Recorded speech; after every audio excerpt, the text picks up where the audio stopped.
Voilà Moussibé, assalamu alaikum. Merci à tous pour la confiance. On va faire une surprise à notre papa. Vous savez, hier, vous aviez vu une émission là où un vieux handicapé créait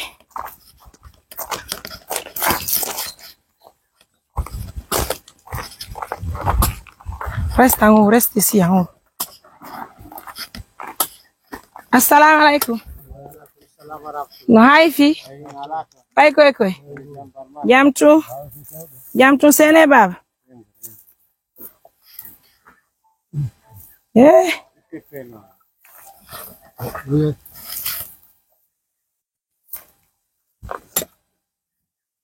Voilà. No haifi. Pai koi, dépose ici. Jamtu. Fai belle. Aw. Utanano. Jamtu. Pai koi. Aw. Envoie le reste. Hara ko jawo natana.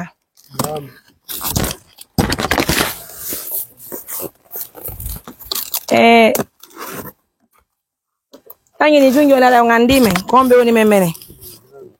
Ono hatta mi fillito ko Mariam Touré mi wete.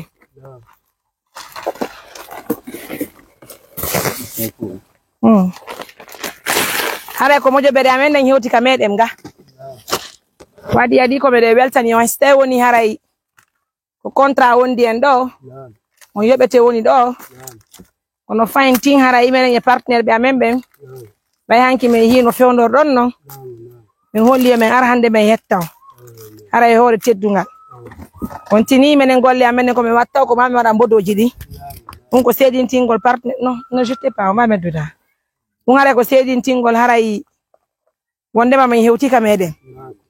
Hare men adani on o saku didi maro e saku basalle. E bidon nebban ture. E lobo dia kanyum may ndobbo. Hare kay do fi tirun ko iro mayonnaise do. E ngandi do mari be ngure moƴƴa ndo ko beurre. Ndo ko sukar kilo 5. E carton bira e dun do hara ndo ko ono mawbe jenani. Hara ko teddugal le modo. Aw. Aw. Aw.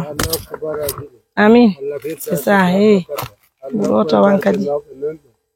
بارك ربنا آتنا في الدنيا حسنة وفي الآخرة حسنة وقنا عذاب النار بارك سبحان ربك رب العزة عما يصفون وسلام على المرسلين الحمد لله رب العالمين بارك أوتي الله والجاهون وعلى جهير ومؤمن Amin. weltanike onan Amin. On va marquer la pause. Barkal. jarama weltanike on foto na yiɗum ɗo welina moƴƴa Awa. albarka mon men Barka nan. yoɓu ko moƴƴi Amin. barka de Barka. araki en goto si Allah jaɓi Ɗum ɗo ko ono hewtitori on ka ko ni heɓira ɗo. ko pikiru wanno ɗum kono 17 woɓɓe tuggi woko portojo arno tan sey tuuro o pikay noon so pika yeɗɗuɓe ɓen tun ka ɗat sinnani mi heɓira few kono 17 joni mai fof koni men woni Wiyo.